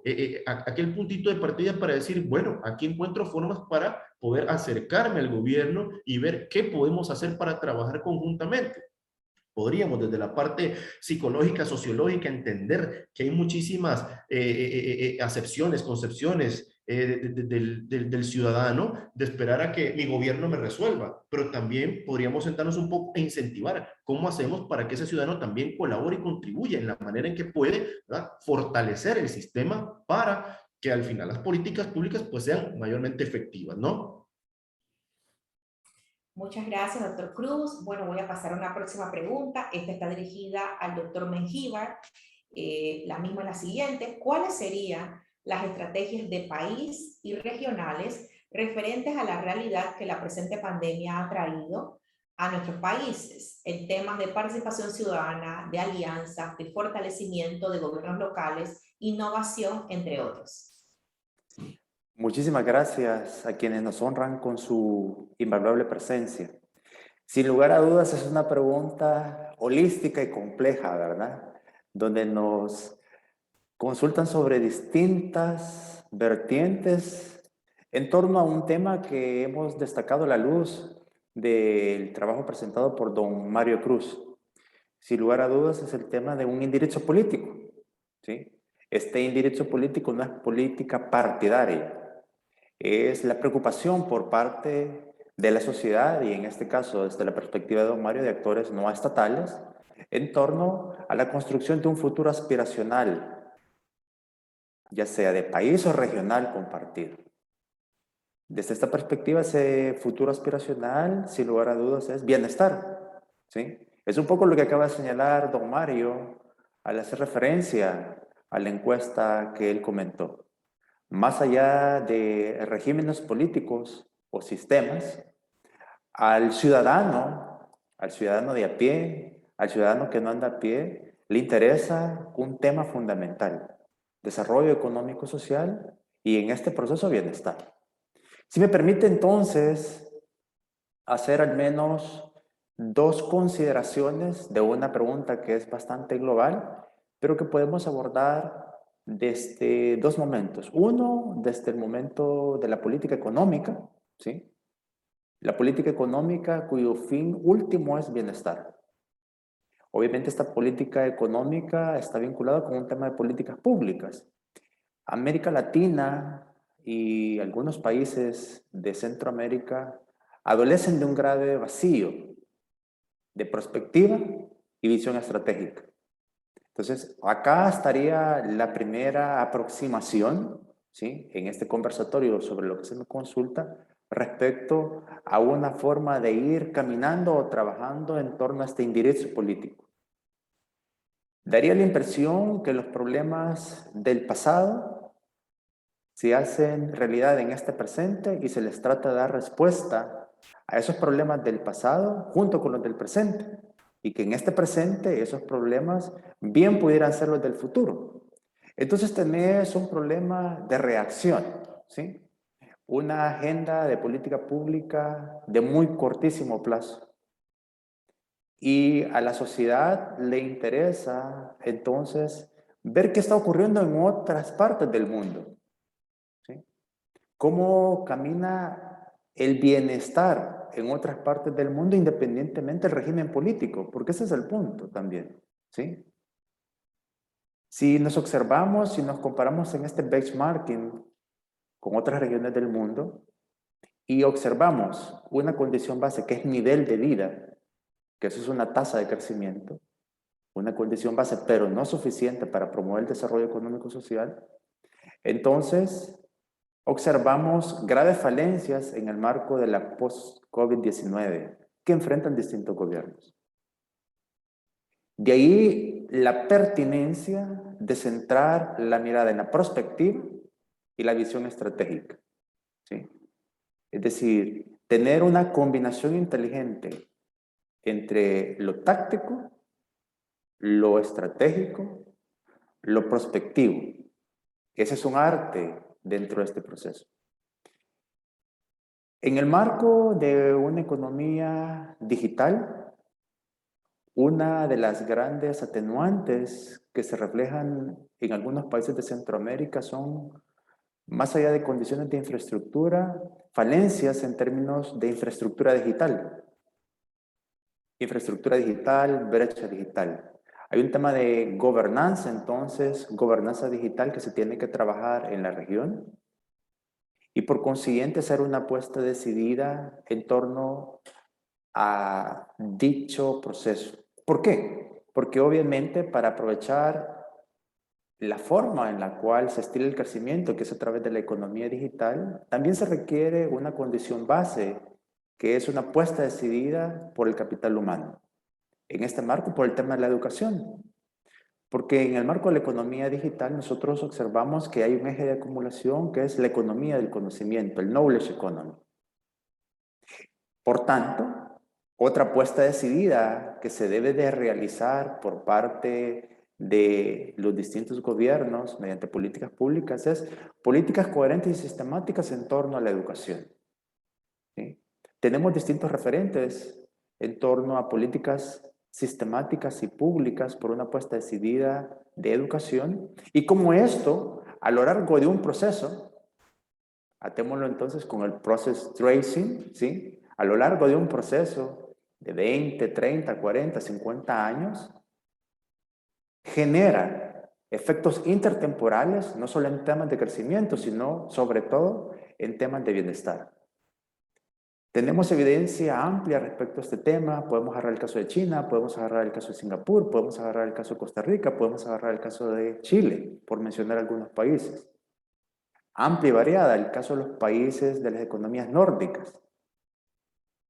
Segundo componente fundamental y tercer componente para cerrar este comentario es una apuesta decidida por la innovación.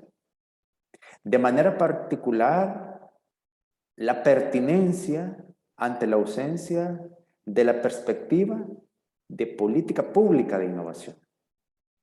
Creo que es un tema fundamental al cual se le debe de hacer una apuesta franca y decidida y que es obviamente un tema en donde se requiere el concurso y la participación de todos los actores, tal como se destaca en este esfuerzo.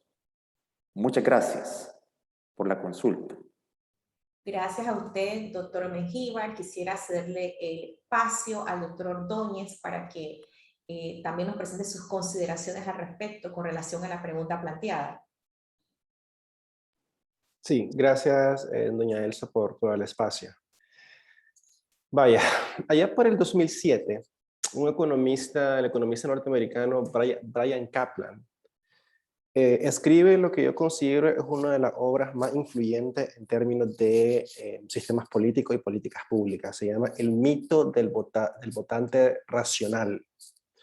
¿Ya? Y él plantea que aunque es un poco a propósito de los neoinstitucionalismos, ¿no? Es decir, esos elementos de teoría que utilizamos para analizar la realidad. Kaplan plantea de que si bien es cierto, ya el individuo es un actor racional, lo deja de ser cuando actúa colectivamente. Ya, es decir, que en la colectividad muchas veces actuamos o tomamos decisiones que contravienen el bien colectivo común. Y aquí la paradoja es que en democracias formales, aún las malas decisiones tienen que ser respetadas. Y esto se puso en evidencia este divorcio, digamos, ¿no? en el quehacer del policy, de la política pública, y la legitimidad de las mismas en el contexto de pandemia, por ejemplo. Ya, este es un ejemplo tal vez bastante coyuntural, ya, pero sí lo que pone en evidencia es un poco esa crisis de los sistemas políticos, no solo centroamericanos, pues latinoamericanos, sobre la cual pues Mario hacía un poco su reflexión, sus referencias. Aquí es una cosa interesante, y yo voy muy respetuosamente, ¿no? Voy a diferir de mi colega Mario. Aquí, ¿cuál es la naturaleza misma de la creación de la política pública en cuanto a esos factores exógenos, ¿ya? Y es decir, pues, esas presiones internacionales de las que muy bien ha sustentado, y la participación de la ciudadanía. Aquí, en efecto, el problema parece gravitar a muchos niveles, ¿no? Porque, por definición, esto es una cosa casi axiomática, ¿no? Por definición, ya la formulación de política pública, para una legítima formulación de política pública, y aquí pongo el adjetivo, se necesita participación ciudadana. Y aquí la pregunta es si puede o no el gobierno hacer ese pedido de participación ciudadana efectiva. Yo creo que esa pregunta, aunque importante, es secundaria. Aquí la pregunta clave es que si en verdad es legítimo que las personas participen en la formación de las políticas públicas para la gestión de su sociedad. Aquí lo que Mario muy bien plantea es que, si bien es cierto, puede ser necesario, teóricamente necesario, no podemos obviar la realidad de que existen otros actores, otros agentes que están interviniendo en eso. Y la cuestión que yo dejaría abierta es que si esa intervención de esos actores fortalecen o no la democracia al final. Esa es la pregunta, creo que más teleológica, ya decir, un poco que está más lejana, pero que desde el punto de vista no solo de la política pública, esas políticas, la filosofía política deberían las sociedades aspirar a eso. Porque ¿qué pasa? Entonces, un poco lo mencionaba, parafraseándolo, no quiero citar inapropiadamente al doctor Mengíbar, pero si bien es cierto, ¿no? Tal vez el bien común es lo que a toda política pública debería aspirar. Entonces, ¿qué es importante o no que participen, que los gobiernos sufran esas presiones o que haya agentes externos?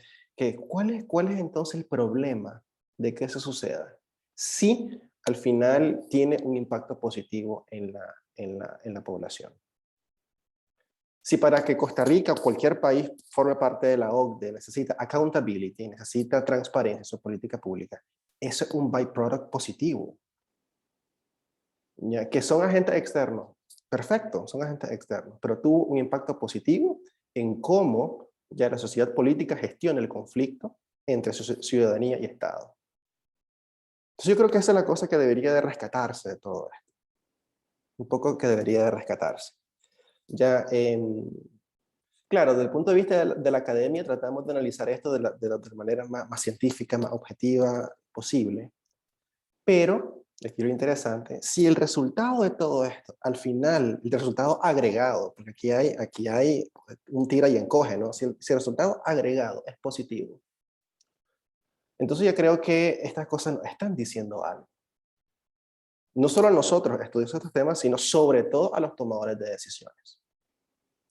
Entonces aquí no estoy haciendo propaganda de que estos mecanismos son buenos o malos. Yo dejaría los juicios de valores un poco en un segundo plano, pero es interesante analizar cómo en el mecanismo causal, aunque sea que nos presentó Mario, ¿no? En esta primera parte de que existen presiones, que como output tenemos estas políticas públicas de gobierno abierto, etc. Aquí el segundo paso entonces es evaluar si la implementación de esas políticas tiene una relación directa a los índices de gobernabilidad, a los índices de disminución de la pobreza, a los índices de reducción de desigualdad, etc. Y aquí, como Mario muy bien decía, aquí el peligro el peligro que nos enfrentamos todos, cuando digo todos es Latinoamérica, todos, es ese falso dilema, ¿ya? Y es un problema que muchos están cayendo en esa trampa, ¿no? De que hemos dejado de ver a la democracia como un sistema efectivo y fácilmente sustituibles por otros que resuelven necesidades tal vez materiales, ¿no? Más urgentes. Yo digo que es falso ese dilema porque efectivamente si esos mecanismos de participación ciudadana se pulen, o sea, que logran ser efectivos de una mejor manera, ya si quitamos esos ruidos de lo que hablaba Mario en su primera intervención, ya entonces el output de la política pública será efectiva también. Entonces yo soy bastante optimista en ese sentido. Ya, yo concuerdo tanto con Mario como con el doctor Mengíbar que los retos son apremiantes, ¿no? Y lo que hizo la pandemia fue un poco, no creó problemas necesariamente nuevos, fue desnudar los que ya teníamos, ¿ya? Yo creo que nos obligó a esa primera etapa del duelo, ¿no? Cuando pasamos procesos traumáticos, la primera etapa que hay que vencer es la negación. Ya, o sea, nos hizo reaccionar de manera tal vez cruel o cruda, ¿no? Salir de esa etapa de negación, o sea, reconocer que estos son los problemas que tenemos y ver entonces qué mecanismos se generan dentro de los procesos de política pública para resolverlos. Un poco quería terminar ahí mis reflexiones al respecto. Doctor Ordóñez, agradecemos sus consideraciones y bueno, agradecer a las personas que se han mantenido con nosotros todo este tiempo. Ha sido un tiempo definitivo de crecimiento, de enseñanza. Lo digo en mi caso, actualmente dirijo la Autoridad Nacional de Transparencia, Acceso a la Información de Panamá y definitivo que el objetivo no es establecer aquellas políticas públicas que trasciendan en el tiempo, ¿no? Y permitan lo más importante para garantizar este sistema de gobierno democrático que es la participación ciudadana. Entendiendo de lo que he aprendido aquí, al igual que todo lo que nos encontramos, la necesidad de promover y de fomentar e incluso coordinar la participación ciudadana en la gestión pública, porque como señalaba el doctor Cruz, ¿no? El Estado, si bien es el actor principal, requiere para su gobernanza de todos los otros actores, ¿no? Y como en algún momento también señaló el doctor Ordóñez, guarda relación entonces con hablar de una democracia que es influida por políticas públicas globalizadas y definitivamente políticas públicas que de igual manera son domésticas. Cómo hacer ese equilibrio, ¿no? Congruente de forma tal que se pueda garantizar entonces la sostenibilidad del sistema gubernamental, tomando en consideración lo que también señaló el doctor Mengíbar. Estamos ante un nuevo escenario, un escenario que si bien seguimos en un mundo globalizado, la pandemia presenta un gran desafío. El gran desafío definitivamente es de la confianza, de la generación de confianza. Donde no hay generación de confianza, difícilmente, como decía el doctor Cruz, hay una inclusión definitivo del ciudadano o de la ciudadana. Hay una participación, ¿no? En la construcción de políticas públicas que de igual manera requieren también, aparte de su diseño, su planificación, también evaluarlas, ¿no? Evaluar si están dando el impacto que se requiere, si las acciones que se están realizando, como señaló el doctor Cruz, ¿no? En esa construcción de políticas públicas, están siendo, en este caso, sentidas por la población. Si la población está señalando, si la siente suya, si se siente partícipe entonces, ¿no? de estas demandas que debemos ir definitivamente trabajando hacia acciones para darle respuestas. Han sido definitivamente, ¿no? Temas muy interesantes que se han planteado, una gran reflexión que también es la unión de distintos actores sociales donde debe tener una corresponsabilidad, ¿no? Ya que el tema de las políticas públicas es de todos y de todas, y cuando me refiero a esto no solamente, ¿no? una responsabilidad a un solo sector, ¿no? Un sector que yo pienso que define mucho es el sector académico, precisamente, ¿no? Porque es el que brinda el conocimiento técnico para poder abordar la solución a las demandas sociales y que después tienen que ser, en definitivo, implementadas, ¿no? Y también tienen que ser ejecutadas por el gobierno, ya sea a nivel central o municipal o local, como aquí se señaló. Entonces, esa unión de estos actores sociales, academia, precisamente a través de este tipo de eventos, como lo que hoy el ICAP, junto con sus aliados, nos han permitido crecer en esto, ya que se requiere fortalecer institucionalmente ¿no? Como lo señalaron bien los tres panelistas, ¿no? La participación ciudadana y también fortalecer institucionalmente, en este caso institucionalizar el tema de la necesidad de que si no hay participación ciudadana no hay democracia y no podríamos estar hablando entonces de políticas públicas. Entonces, pienso que, bueno, ha sido un evento completamente interesante que ha generado el conocimiento ideal y ojalá, doctor Cruz, esta obra, que usted, esta investigación que usted tiene a bien, sea distribuida para muchas autoridades, ¿no? Porque precisamente el conocimiento que usted ha tenido a bien desarrollar se requiere a nivel de muchos gobiernos de la región para que podamos entonces no mejorar la calidad de la gestión pública, crear esa nueva gerencia pública, dejar atrás esas viejas prácticas políticas de la administración pública no tradicional e irnos entonces a incursionar, ¿no?, en lo que esperan los ciudadanos y las ciudadanas de cada uno de nuestros países, ¿no?, que definitivamente necesitan políticas públicas que vayan en atención al bienestar común que todos nos merecemos. Así que gracias a todos por participar en este evento. Doctor Cruz, nuevamente honrada de haber podido compartir con usted esta oportunidad, también al doctor Menjavir, también al doctor Ordóñez, al ICAP, a todos los que nos han acompañado. Recordarles, los invitamos a que participen de la red Alumni. Es la forma entonces, ¿no?, de que en conjunto, lo que acabamos de hablar, lo que la academia y el sector, en este caso gubernamental, hagan las alianzas necesarias para trabajar en pro de mejorar nuestros países. Así que gracias a todos y todas y feliz tarde.